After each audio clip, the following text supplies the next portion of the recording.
VCE Ag Today, June 18th, 2020. We're pleased to be joined this morning by Dr. Julie Shortridge, Extension Irrigation Specialist within the Department of Biological Systems Engineering at Virginia Tech. So thank you for joining us, Julie. We appreciate you being here this morning. Julie's going to be speaking on irrigation tips for row crops, as well as maybe some other tips on irrigation as a whole. So just a few housekeeping notes. If you have questions or comments, if you please hold those till the end of the presentation, we greatly appreciate that. And then we'll open it up for questions and discussion at the end. Hopefully we can have a good discussion here this morning on irrigation. So with that being said, I'll go ahead and turn it over to Dr. Shortridge. So Julie, if you'd like to go ahead, thank you again for joining us this morning. Yeah, thank you, Robbie. And let's see, let me go ahead and share my screen. Make sure that the right thing's showing up. So you all see the title slide. Is it showing up okay, Robbie? Yes, I've got it now, Julie. Thank you. Okay, super. Yeah, well, so good morning, everyone. And I want to thank Robbie and Stephanie and Laura for inviting me to do this. And I realize it's kind of a funny time to be talking about irrigation, because I know that y'all have been drenched over there the past few days, just like we have been over on this side of the state. And it's actually funny because I was thinking the last time that I traveled over that side, over the coastal area to talk about irrigation, was actually back in February. Went out to the Eastern Shore, and I remember it was raining so much then that it was, the roads were flooded trying to get home through Virginia Beach. So apparently that's the trick, is just if you need rain, schedule me to come talk about irrigation, and it'll apparently just start pouring. So we'll keep that in mind come, July, August. But anyways, in the meantime, for today, what I know, there's a lot of people out there with different levels of experience with irrigation and different types of questions, and it can really run the gamut. And so what I've tried to do for today is basically came up with my top 3 tips, both for people who are thinking about irrigating, thinking about making that investment and putting a system in, as well as those who currently are irrigating, how to do that a little more efficiently and effectively to really maximize the returns you get for running that system. And so I'll run through these, kind of short tips, and then have some, additional resources that people can look into if they want more information about any particular topic. And then, of course, happy to take questions at the end, or, I have my contact information at the end. So you can always reach out to me with more information. And so I guess just to give you an overview on those tips, my top 3 things for those who are considering irrigation is, first, take the time to understand the different factors that influence how profitable that system is going to be. And then making sure you have enough water, and that the regulatory requirements. You certainly don't want to get on the wrong side of VDEQ if you put in this type of system. Then for those who are currently irrigating, my 3 top tips to be able to do that more efficiently are, being proactive about maintenance, being thoughtful about irrigation timing, and then finally understanding water quality risks. And so I'll talk about each one of these in a little more detail as we move forward. So starting with the, tips for prospective irrigators. So, number one thing, and I think the thing that's going to be at the forefront of anyone's mind, is understanding what are the factors that influence whether that system is going to make you money or not. And I think that in most contexts, irrigation can be profitable in the long run, at least. So, you average over kind of the lifespan of a system, which is usually pretty long. Generally, on the average, on the whole, it's going to make money. But it's going to vary a lot year to year, right? I mean, if you get a year where there's a ton of rain, it's probably not going to benefit you much, if at all.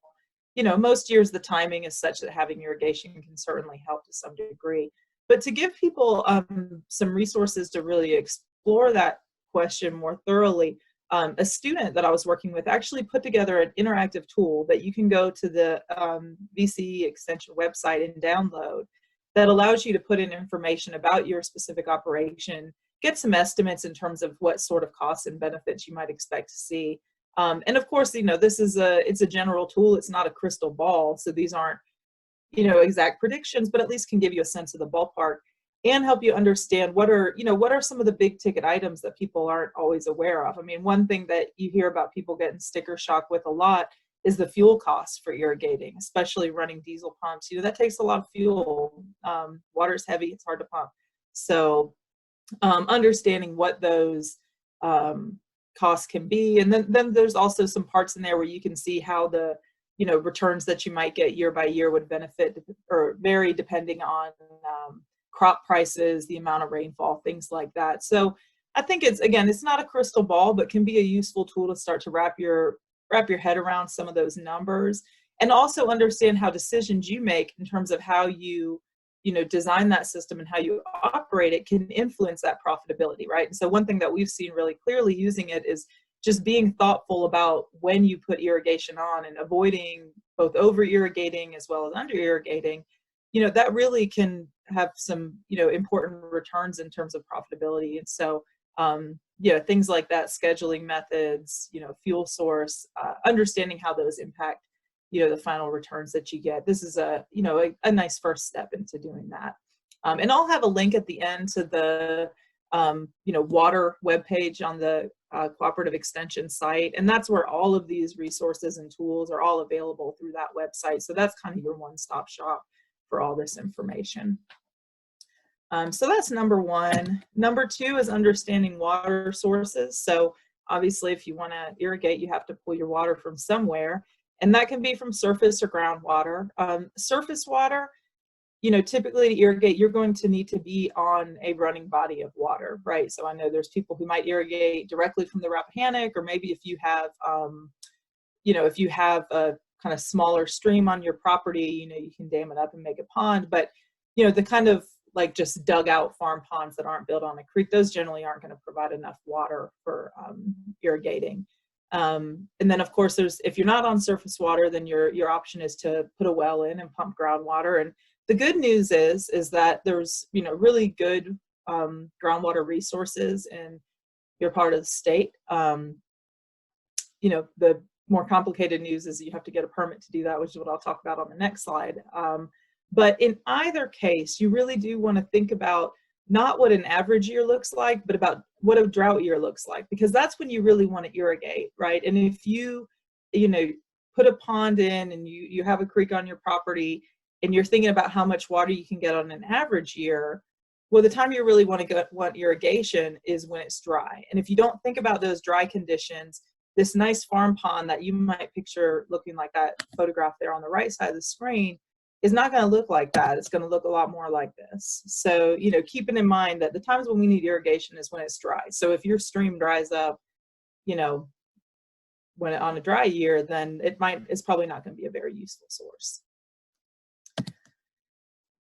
So then the final tip that I have for prospective irrigators, is making sure that you understand what permitting and reporting requirements would apply to you. Should you put irrigation in, or even if you already have it and I know there's a lot of people who, it's a confusing system. And so there's, a lot of questions even for people who might already have irrigation in. But so the first rule, the first question that you want to figure out is, do I have to get a permit to even start withdrawing water at all? And there are two different permitting programs in Virginia. There's a groundwater program and a surface water program. So starting with the groundwater program, it only applies to groundwater management areas, which is the Eastern Shore and the area east of I-95. So, assuming that this talk is, the folks who are working with Robbie and Laura and Stephanie, that would probably apply to you all. And there's also a certain volume of water that you have to be using for it to apply. So for the groundwater permit, the rule is that if you are pulling over 300,000 gallons in any single month, then you would have to get a permit for that water withdrawal. And a lot of people ask, well, how am I supposed to know how much, water I'd be pumping? Well, a good rule of thumb is that 300,000 gallons is equivalent to putting 1 inch of water a week on a field that's 2.75 acres in size. So, and 1 inch of water a week is, I think probably a typical amount that you might need in, August, September, that kind of period of the year. So if you're irrigating an area larger than that, or thinking about irrigating with groundwater, then that's, you're going to have to go through that process of getting a permit. And I'm not going to lie to you, it takes time and it is a process. But it's there's people available both at DEQ as well as there's consultants we've worked with that can really help you through that process and make sure that you're kind of on the right side of things from the start, so that you don't get any surprises when you've already sunk a bunch of time into this process. So that's the groundwater program. The surface water program is different. It applies across the entire state, so it doesn't matter where you are, but the volume is different. So to need a surface water permit, you have to be pumping over 1 million gallons in any single month. And again, good rule of thumb here is that's 1 inch a week over 9 acres. So if you're talking about irrigating an area larger than that, then again, this would probably apply to you. The one exception is if you're in tidal waters, that volume goes up significantly to 60 million gallons. But of course, tidal waters, you also have to start thinking about salinity issues and things like that. So those are, the 2 permitting requirements. And then there's also a reporting requirement. And this is a rule that requires you to report the amount of water that you use to VDEQ each year, so that they understand, how much water is being used and make sure there's enough to go around. So the rule for that is, again, 1 million gallons in any single month. So again, think of that 9 acre, threshold. And this one applies to surface and to groundwater. So regardless of where your waters come, if you're over that 1 million threshold, you should be reporting that water use. And, I know nobody likes dealing with this, and it, particularly that some of the permitting side can be it takes some time and it's a bureaucracy. But, it's important to kind of keep in mind the rationale for all this. You don't have to look too far to find places where they've, let too many people pump. And, like out in the Midwest, there are places where the aquifer is going down. And so year after year, people have to put new wells in just to get the water that they've been using historically. So that's, that's the situation that they're trying to avoid. That's not good for anybody. They don't want resources dropping too low to where people don't have the water they need. So, it takes some time and it's a process, but, the ultimate goal is making sure that, once you go through it, you'll have access to that water for a good bit of time. So those are my 3 tips for prospective irrigators, people thinking about it. What about people who are already irrigating? What can you do to make sure that, all that money that you put into that system is really giving you the best bang for your buck? And the 3 tips that I have on that end are, first, to be proactive about checking and maintaining your irrigation system. And I think too often people realize there's a problem with their system when it becomes really visible and apparent, right? They see that there's a spot on their field that's just getting stressed way earlier than another spot, or they visibly see the leaks coming out of pipes, that kind of thing. And a lot of times by the time you can see them, they've gotten so big that it's going to take, a lot of time and money to get them fixed and get that system working right again. And there are things that you can do ahead of that to make sure it never gets to that point and keep things in the range where it's a lot easier to address. And so, there's a few different things that you can do to just kind of test your system and make sure it's working the way that you want it to. Just simple things like putting catch cans out in the field and just seeing, I thought that I put a 1/2 inch of water across my whole field. Is that what came out, right? Or is it possible that maybe there's certain sprinklers or emitters in a drip system that are clogged? Checking the pressure and the water coming out. And those can help you spot problems early on, and they cost, little or nothing to go out and do. And this is particular, I know there's not a lot of people who are, using drip on row crops, but if you do have drip for, vegetable side production or anything like that, this is really important for drip systems too, because they get, they're kind of sensitive to like water quality and clogging and things like that. And so we have a bulletin specifically about doing these kinds of tests for drip systems. But, if this is something that you're interested in doing, there's resources I can share about doing it for, overhead systems as well. And so that's a good way to avoid these kind of big problems that can end up costing a lot of money to fix if you let them go too long. Second tip to get more bang for your buck from irrigating is to just be thoughtful about irrigation timing. And really there's, this is something, it doesn't get a lot of attention, but it can result in really big differences in terms of the amount of, money that you can make off of irrigating. And one study that was done on cotton found that, bad irrigation timing could cost up to $750 per acre. So this, it's not a trivial amount. And the thing that kills me about it when I see it is it's something that's totally avoidable, right? And so you really hate to see someone who goes to all the time and money of putting an irrigation system in and then, is still letting their plants get stressed because they think, okay, I'm going to turn the irrigation on when they see it drying out. Like, well, when you see it drying out, they've probably already experienced some stress that's going to ultimately impact yields. So there's different approaches that you can take to irrigation scheduling. I mean, one thing that can work great is, putting soil sensors in the ground and just getting that really good data that tells you what's happening below the surface. So, when there's, sufficient water there and when there's not. And, sensors in particular are something that I think can pay for themselves pretty quick, in terms of the additional returns you can get, as long as you have a good sense of how to use that data. And that's something we have a publication on that's just getting finalized through the peer review process right now, but that should be out soon. So we'll have some, information on that I can share. There's also, if you're not interested in putting the money into getting a sensor, there's what we call checkbook methods. And they're called checkbook methods because if you think about balancing a checkbook, you basically keep track of the money that goes into your checking account. You keep track of what you spend, and that tells you at any given time how much is in there. And that's the exact same idea with irrigation scheduling, except you're doing it with water. So you keep track of the water that goes in from rainfall or irrigation. You estimate the water that comes out through plant water use, and that tells you at any given time how much water is in that soil, and do you need to add more. And the nice thing about those methods is there's, quite a few tools and resources online that'll kind of walk you through these calculations and use data that you can just pull off the internet. So you don't, you really don't have to spend any money at all to do that type of approach if that's what you want to do. But so there's, different ways you can go about this.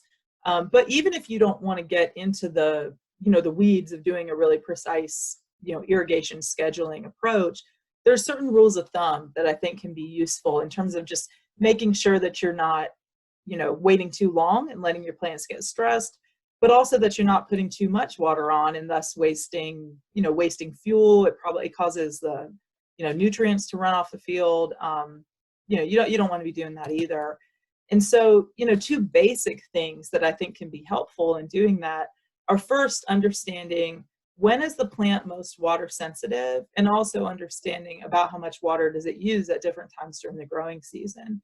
And so those are kind of two different questions. One is saying, if the plant doesn't get the water it needs, how bad is that, right? There's certain times in a plant's growth stage where that's really a problem and it's really harmful. And there are other times where it really doesn't matter too much at all. And so having a sense of that, I think, can be useful in terms of knowing when, okay, I really should make sure that I'm putting plenty of water on right now. And then same thing when when it's using a lot of water, that can give you a sense of, okay, even though it rained this week, the plant could probably benefit from some irrigation, particularly during kind of the peak, water use period. It can be using, up to a couple inches of water a week. And so if you don't get that full amount from rainfall, some supplemental irrigation can be beneficial.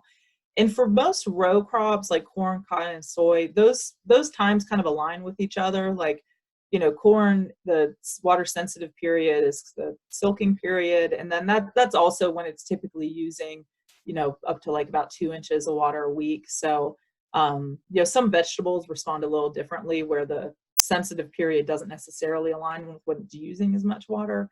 But row crops, they tend to line up pretty well. So knowing those periods, silking, blooming, bean filling, in a lot of cases, it's kind of when the kind of fruit is developing for vegetables. Those can be useful for knowing, all right, this is when I really need to make sure I'm putting enough water on and, making sure that the crop's not going without. So, and obviously you can take this much further and do much more detailed scheduling, but I think this can be a good place to start for folks that aren't, interested in going that full route.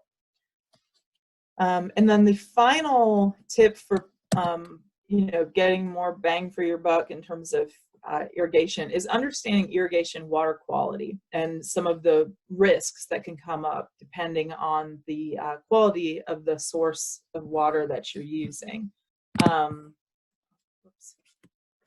And so the potential water quality issues that you're going to encounter typically depend on both the source of water you're using as well as where you're located in the state.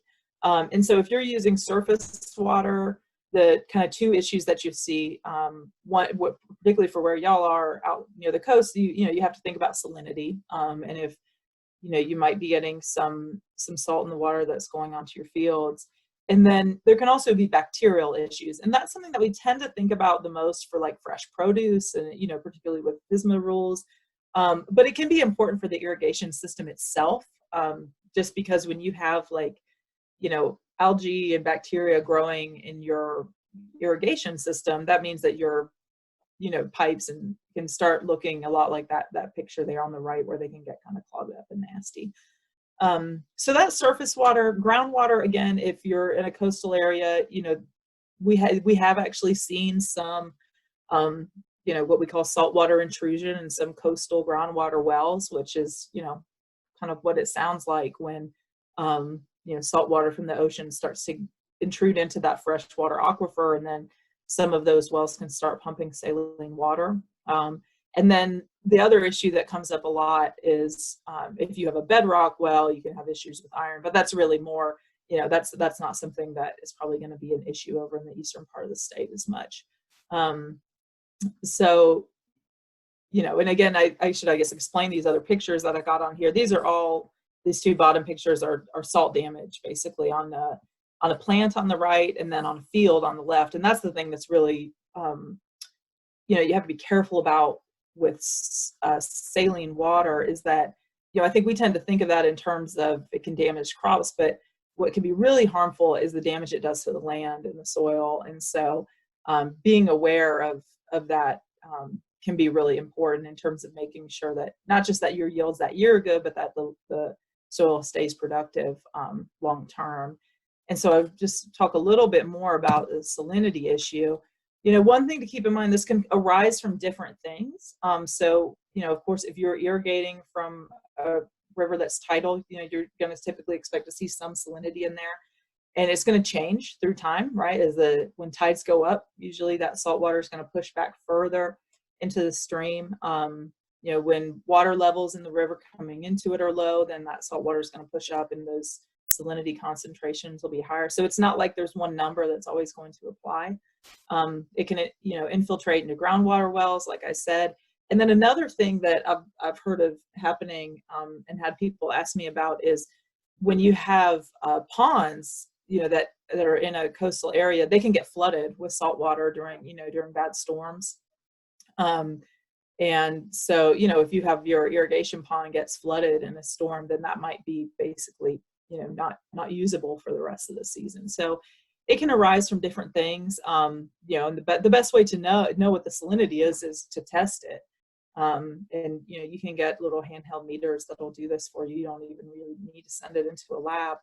And then the other thing that I should mention, just to give credit, is that Stephanie and Robbie are actually doing some sampling this summer to, have us get a better sense of what salinity concentrations are in the Rappahannock and how they change, with the tides and with water levels and things like that. So hopefully we'll have some good data to share on that by the time this season's done. So I'm appreciative for them for doing that work. But yeah, so those are my, three top tips. Any of these, I know this was kind of a overview type of discussion, but any of these things, we have additional resources through Cooperative Extension that can help walk you through some more details of, how to do these things, different fact sheets and things like that I'm happy to share. And those are all available on this specific website. This is the, water and irrigation page on the, extension website. And so those are all there. And then of course you can always reach out to me directly. That's my email and phone right there. So you can reach me and I'm happy to answer any questions you have, moving forward. But I guess with that, I'm happy to take any questions or things that y'all would like to discuss now as well. All right, thanks, Julie. Appreciate you joining us this morning in that great presentation. I see, I guess we'll go ahead and get started with questions or comments. I see we've got a question here in the chat box, and I was kind of thinking the same thing. The question is, in terms of water conservation, have there been any studies on irrigation efficiency, loss of water through evaporation, or irrigating at night versus irrigating during daylight hours? So I guess if you could just maybe touch a little bit on maybe irrigation efficiency as far as timing and that type of thing. Yeah, absolutely, absolutely. And yeah, it's been studied a lot, you know, I mean, particularly out in, you know, most of that's been out in the like western part of the country where it's a lot drier and where they're just under a lot more pressure in terms of, you know, making sure there's enough water to go around. But a lot of what they've found applies here as well. And so, yeah, there's, you know, different things that impact irrigation efficiency. You know, it starts with the irrigation system itself, right? Like different types of systems really vary in terms of how efficient they are. And I guess to define what I mean by efficiency, and what I mean by that is, you know, the percentage of water, like for every gallon that you pump, you know, out of the ground or out of your pond, how much of that gallon actually ends up on your field in the plant's root zone. And so for like a big gun, you know, hose reel type system, that's usually about 60%. You know, it's pretty low. So you pump, you know, 100 gallons of water, 60 of them are going to end up in the plant's root zone, and 40 of them will just be lost. A lot of that is evaporation, actually, for those types of systems. Something like a center pivot is usually in the, you know, 80-90 range, depends on the type of, you know, sprinklers and emitters that you have on it. And then a drip system is up in the 90s usually. So the vast majority of that water, you know, does end up right down the roots. So the system itself can influence that. This is one of those things that's really impacted by system maintenance, because if you know, imagine if you just have a corroded pipe or a leak, that's water that every time you turn it on is going to just be lost to, you know, some area of your, you know, property that you're not trying to irrigate. So that's, you know, a place where a lot of water can get lost. And, you know, another benefit of doing those types of assessments to find those things early, you know, before you notice that there's some random part of your property that's soggy all the time from a leak. And then finally, you're right that the time of day can impact efficiency. And again, this depends a lot on the system. You know, like for a drip system, the time of day is really not tremendously important. You know, whether you put that water on or the morning or the nighttime, you know, you're not going to lose a lot of it to evaporation. So those types of systems, it matters a lot less. You know, big guns are the other end of the spectrum where it matters a lot. And so we typically, for those, you know, what you want to be avoiding is really windy times. So usually doing, you know, that type of irrigation, like first thing in the morning can be good. Just it's usually just a little less windy there than it is in the afternoon.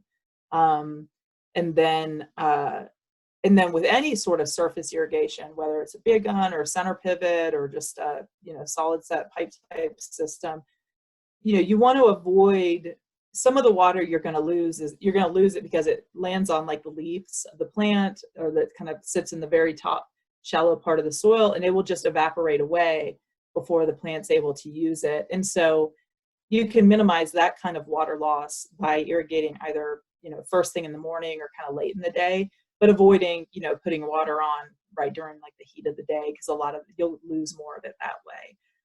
So yeah, you know, it varies, you know, the things that you can do in terms of improving efficiency vary depending on the type of system and all that, but it's definitely a worthwhile thing to do because, you know, wasted water is wasted money, basically. So you want to minimize that as much as you can. All right. Any other questions for Julie this morning on irrigation? I've gone in and everyone should have the ability to unmute themselves. So if you have another question or facilitate some discussion, we'd be glad to take those now.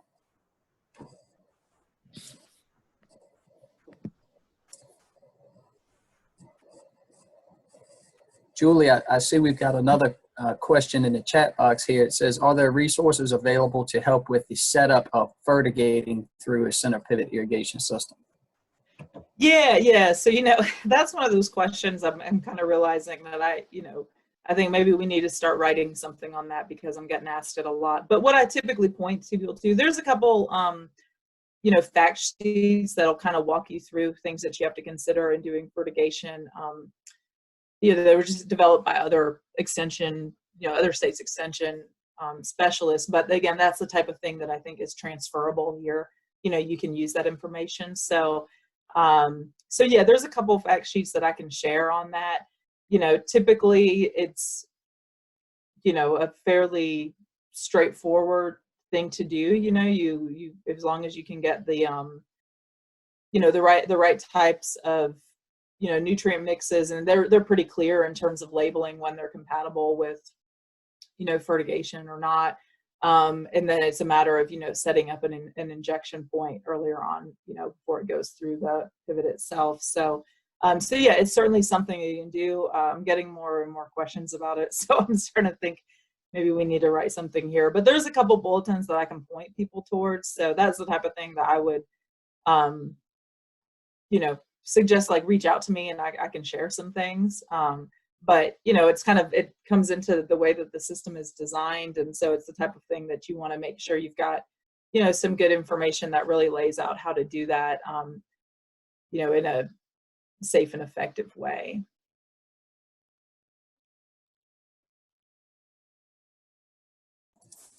All right. Any other questions for Julie this morning? Julie, would you just take a quick second and touch on maybe the topic of, crop tolerances to salinity? I know that you and I and Stephanie have had some discussion on, some crops certainly are not as tolerant to irrigation salinity as others, but could you just maybe touch on that a little bit for maybe some of our major row crops and point producers in the right direction as to maybe some literature or documented tolerance levels for salinity based on some of our row crops that we produce? Yeah, certainly. So yeah, you're totally right, Robbie. I mean, we talk about salinity like it's an issue to everything across the board, but plants vary a lot in terms of how much salinity they can tolerate and what their response is going to be. So there's certain types of crops that are kind of known to be more salt tolerant. I usually think of this in terms of vegetables, but things like broccoli, those types of cold crops, they usually are less sensitive to salt. Corn and cotton usually get kind of put in the middle range of, they're not particularly tolerant, but they're not particularly sensitive either. And then, from what I've seen, soy can be a little more sensitive. But, there's usually when people ask me about this, there's some folks at Texas A&M put together a nice table, showing, for different types of crops, what's kind of the maximum salinity level that you would want to irrigate with them. And so that's something that I'm, happy to share and provide a link to if that's something of interest or concern. The key thing to keep in mind with those two, though, is that it really is a, it matters a little bit the context, and one thing that we're very fortunate about here in Virginia is that typically nobody, our crops are not getting all of their water from irrigation. They maybe get some irrigation and then it rains a couple times and then it dries out and you need some more irrigation, but they're not exclusively irrigated the way that crops out in the western part of our country are. And so the benefit of that means that having the amount of salt, like if you apply water that's saline and then it rains, some of that is going to wash out, and so the risk is not quite as large. But of course, there might be periods where it gets really dry where you're having to irrigate repeatedly, and that's the type of time where you want to be really conservative about making sure that you're not getting up into that threshold of where you might see crop damage. So I mean, generally speaking, corn, soy or corn and cotton are kind of in that middle range. Soy, I think you have to be a little more careful.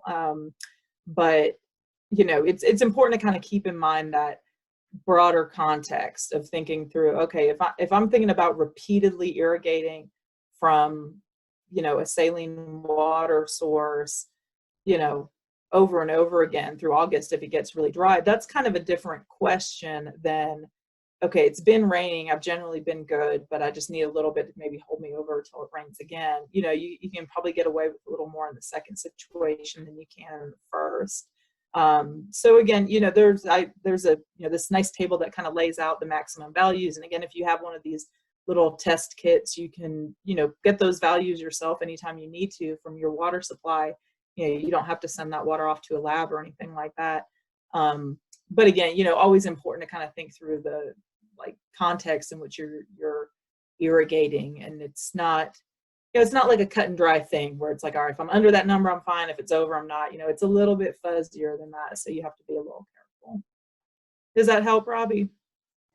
Yeah, that's exactly what I was looking for, Julie. Just to understand and make folks aware that, you know, some crops do have different tolerances, and the point that you made about, you know, if we're right on the threshold of maybe having some salinity concerns, you know, if it's just 1 or 2 irrigations to hold us over and we get more rainfall, that, you know, that's something to take into consideration. Yeah. Yeah. And the other thing that I would just mention on that same topic, you know, it relates back to that question of water sources as well. You know, if you're thinking about, you know, spending all this money on irrigation, but you're, you know, you're going to pull from a river that is tidally influenced, then, you know, I would really suggest getting a good sense of how, you know, salty that water is before you spend that money, because, you know, you certainly don't want to do that and then realize your only water source is, you know, something you can't irrigate regularly with. So, you know, that's another important thing to think about on the front end of things. All right. Any other questions or comments this morning for Julie on irrigation?